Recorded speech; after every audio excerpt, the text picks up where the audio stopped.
Assalamualaikum warahmatullahi wabarakatuh. Alhamdulillahirabbil alamin wa bihi nasta'inu ala umuri dunya waddin. Asyhadu an la ilaha illallah wa asyhadu anna Muhammadan abduhu wa rasul. La nabiyya ba'da amma ba'd. Jamaah kaum muslimin yang sama-sama dirahmati Allah Subhanahu wa taala. Kembali kita memuji dan bersyukur kehadirat Allah Subhanahu wa taala, yang mana dialah Allah Subhanahu wa taala masih memberikan kita begitu banyak nikmat, yang mana diantaranya nikmat kesehatan, kesempatan, dan nikmat hidayah serta nikmat pertolongan Allah Subhanahu wa taala.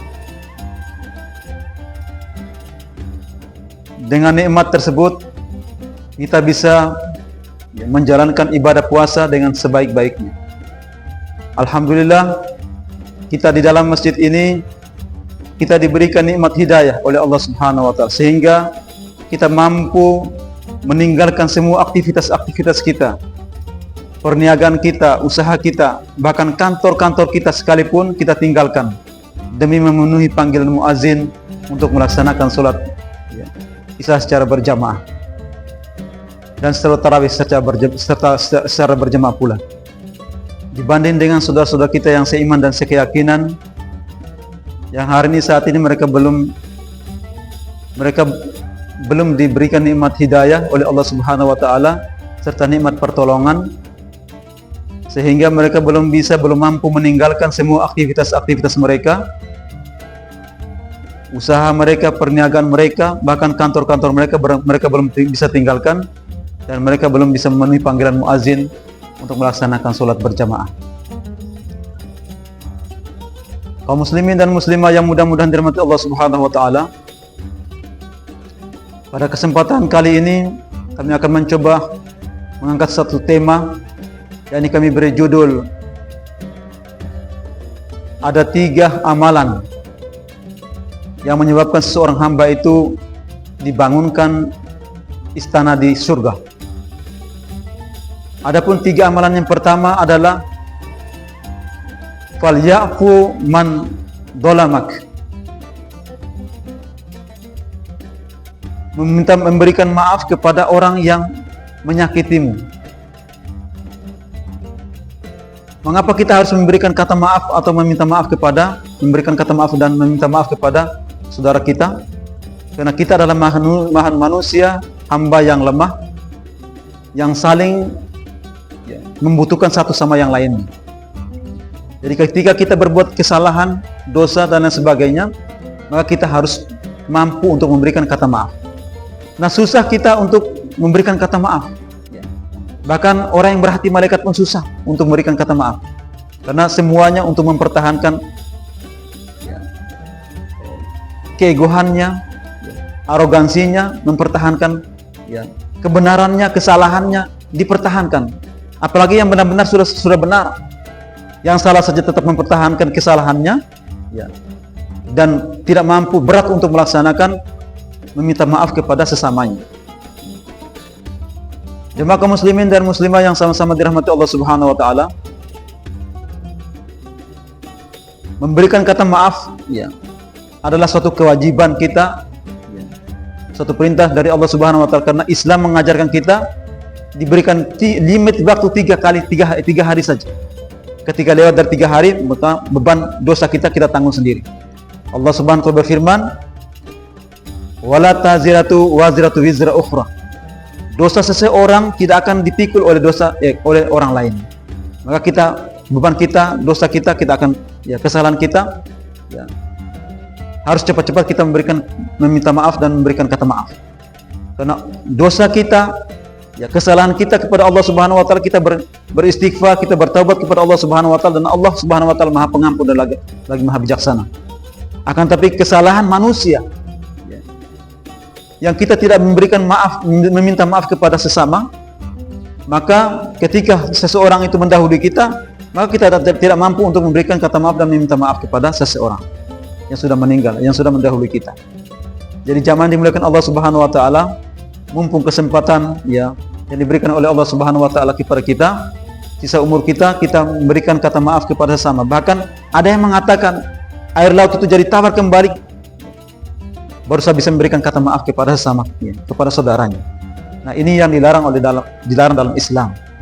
Kemudian yang kedua adalah wal yu'ti man haramak. Wal yu'ti man haramak. Berilah sesuatu kepada orang yang tidak berbuat baik kepadamu, orang yang membencimu, orang yang menyakitimu. Ya, kita berbuat baik, kita memberikan sesuatu. Jangan memilih-milih, jangan memilih-milih. Ya, bahwa ini si A ini adalah bahwa si A ini adalah orang baik. Akan tapi orang yang benar-benar dia menyakiti kita, menzalimi kita, tidak berbuat baik dengan kita tetap menjalin hubungan tali silaturahmi kepada mereka. Nah, ini dalam Islam kita dianjurkan, kita diperintahkan melihat tetangga kita, saudara kita 40 rumah ke depan, 40 rumah ke belakang, dan 40 rumah ke samping kanan dan samping kiri. 40 rumah. Itu adalah saudara kita dan itu adalah tetangga kita. Dan ketika ada masalah-masalah, ketika ada permasalahan yang sungguh luar biasa seperti ibaratnya kebakaran dan lain sebagainya, pencurian, perampokan. Nah, kita butuhkan orang yang pertama yang membantu kita adalah tetangga kita. Ketika tetangga kita tidak berbuat baik dengan kita, maka kita harus jalin tali silaturahmi. Kita datang sendiri, bertamu dan lain sebagainya, dan dianjurkan kita bersilaturahmi kepada tetangga kita. Yang pertama adalah memperpanjang umur, memperpanjang umur, kemudian membuka pintu rezeki. Kemudian kita dianjurkan dalam Islam bagaimana kita ini hubungan tali silaturahmi kita pererat, kita jalin hubungan kita dengan sebaik-baik agar supaya kita diridhoi dan dirahmati oleh Allah Subhanahu wa taala. Kemudian yang ketiga, yang terakhir adalah wal yasil man qata'ak. Menjalin silaturahmi, menjalin silaturahmi, hubungan kita, menyambung tali silaturahmi kita dengan orang yang memutuskan tali silaturahmi dengan kita. Maka ini kita dianjurkan bagaimana kita datang bersilaturahmi dengan saudara kita, tetangga kita. Bahkan seorang mayat ini juga punya keinginan. Ketika orang tua kita mendahului kita, yang mereka inginkan ada 3. Yang pertama, istighfar kepada seorang anak, istighfar kepada mereka, mengirim kepada mereka. Yang kedua, berdoa kepada mereka. Kemudian yang ketiga adalah bagaimana kebaikan-kebaikan mereka di dunia disambung oleh seorang anak. Nah, kita selaku anak, kita bagaimana menjalin tali silaturahmi kita ketika kita sudah memutuskan, atau saudara kita memutuskan tali silaturahmi dengan kita. Jemaah dimuliakan Allah Subhanahu wa taala, apabila kita mau dibangunkan rumah di istana, rumah atau istana di surga, maka kita menjalankan 3 amalan. Yang pertama, kita memberikan kata maaf kepada orang yang menzalimi kita atau menyakiti kita. Yang kedua, kita memberikan sesuatu kepada orang yang tidak berbuat baik kepada kita. Kemudian yang ketiga, menjalin tali silaturahmi kita, menyambung tali silaturahmi dengan orang yang memutuskan hubungan dengan kita.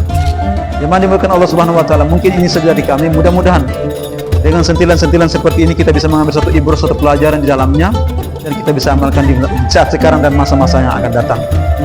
Kami akhiri, nun wal qalami wa ma yasturun. Wassalamualaikum warahmatullahi wabarakatuh.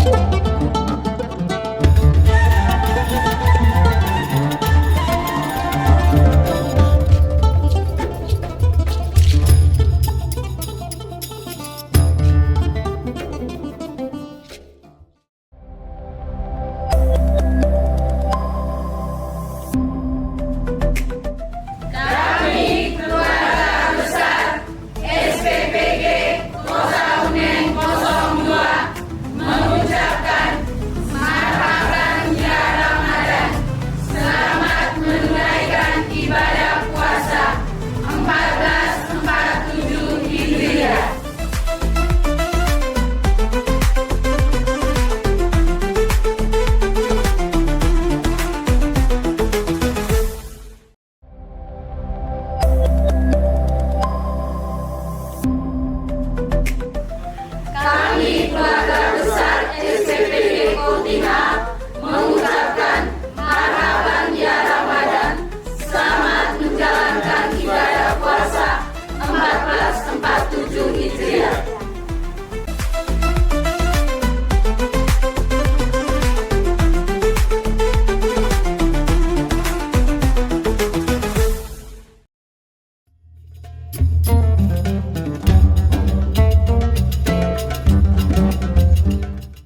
Download Tribun X sekarang.